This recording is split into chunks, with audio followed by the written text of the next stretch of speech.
And everyone remembers, who wasn't born in 1992, that when you go back and look at that, it's like, how did you find people to go to the movies with? How did you, buy things like books and send it to yourself?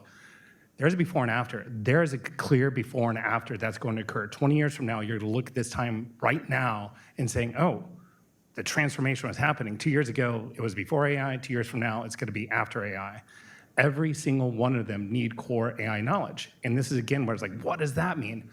I don't know, because 2 weeks from now, it's going to change. They need to be aware. It's almost like security awareness. They need to be aware of AI.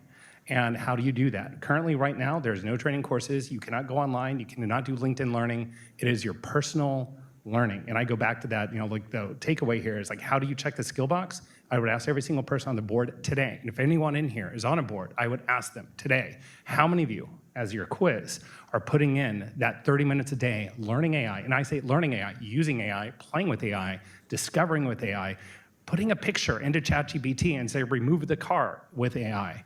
That's all you need to do to start playing with it and start understanding, because your brain, because they're smart people, all of them are geniuses.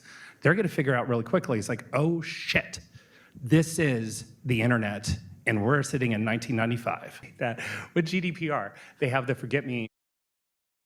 Momentum. I'm gonna jump in just because of what you said and what you said.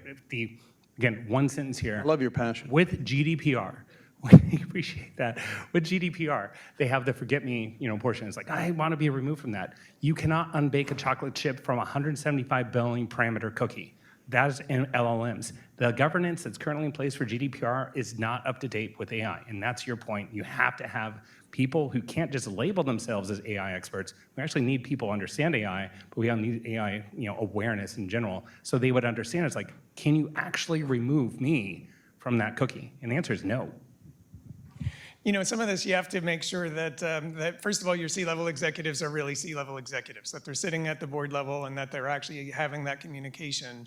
A lot of the challenges that we see with this is that boards themselves need to self-reflect. And we're primarily talking about AI and cyber and tools and things like that. But even we still see boards that are banking companies and they have no banking experience on the board.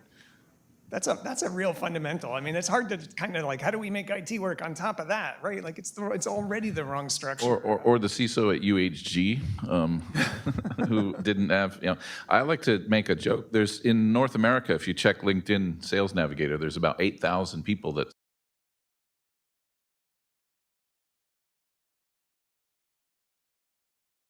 Actually ends up being pushing out guardrails. The only other alternative is you build an AI app to manage the other AIs, but I'm not sure that's the right thing to do. No, I don't think so. So, I'm glad I'm going last, by the way, because this one actually ends up being, and again, I'm a cybersecurity nut. I helped develop the field. I am, we talk about digital forensics.